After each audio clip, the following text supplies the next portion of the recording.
नमस्ते। तिरंगा, अशोक चक्र या फिर रॉयल बंगाल टाइगर, ये सब हम अक्सर देखते हैं, है ना? पर क्या कभी हमने रुककर सोचा है कि आखिर इनका मतलब क्या है?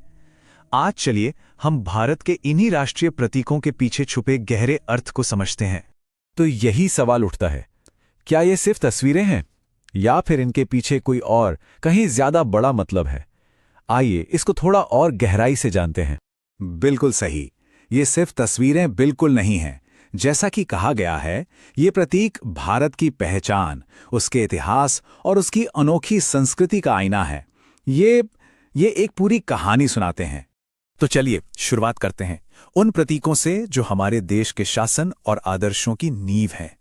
सोचने वाली बात है कि ये वो स्तंभ हैं जिन पर हमारा पूरा गणराज्य खड़ा है।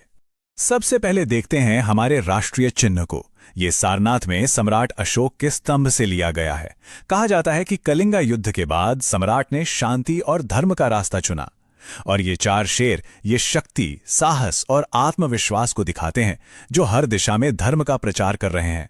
पर इस सब में सबसे खास है इसके नीचे लिखा हुआ मोटो, सत्यमेव जयते, यानी सत्य की ही जीत होती है। ये तो हमारे देश का मूल मंत्र है। और अब बात करते हैं तिरंगे की, जो हर भारतीय का गौरव है। इसके 3 रंगों का अपना अपना मतलब है।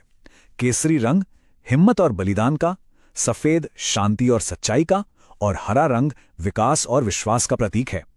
और बीच में जो नीला अशोक चक्र है, जिसे धर्मचक्र भी कहते हैं, उसकी 24 तीलियां दिन के 24 घंटों को दर्शाती हैं। एक तरह से ये देश की लगातार प्रगति का संदेश देती हैं। ध्वज के अलावा हमारे पास 2 बहुत ही शक्तिशाली गायन भी हैं। एक है जनगण मन, हमारा राष्ट्रगान, जिसे रविंद्रनाथ टैगोर ने लिखा था, और दूसरा है वंदे मातरम, हमारा राष्ट्रीय गीत, जिसे बंकिम चंद्र चटर्जी ने लिखा। दोनों ही देश के लिए हमारी भावनाओं को एक आवाज देते हैं।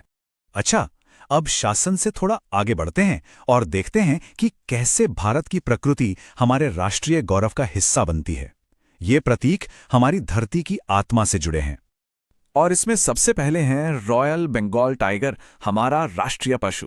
ये सिर्फ एक खूबसूरत जानवर नहीं है, बल्कि ये शक्ति, गरिमा और उस हिम्मत का प्रतीक है जो कभी हारती नहीं।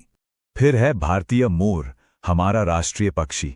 अपने शानदार रंगों और सुंदरता के साथ ये ग्रेस और सौंदर्य का बेहतरीन उदाहरण है। अब देखिए कमाल का फूल, हमारा राष्ट्रीय पुष्प। इसे पवित्रता का प्रतीक माना जाता है, और इसकी सबसे बड़ी खूबी यह है कि ये कीचड़ में खिलने के बावजूद अपनी शुद्धता और सुंदरता बनाए रखता है। एक बहुत बड़ा संदेश है इसमें। वैसे ही है बरगद का पेड़, हमारा राष्ट्रीय वृक्ष। अपनी विशाल शाखाओं और गहरी जड़ों के साथ ये स्थिरता और लंबी आयु का प्रतीक है, बिल्कुल हमारे देश की तरह। और हाँ, गंगा नदी, ये सिर्फ एक नदी थोड़ी ना है, ये तो भारत की जीवन रेखा है। इसका सांस्कृतिक और धार्मिक महत्व इतना गहरा है कि ये करोड़ों लोगों की आस्था का केंद्र है।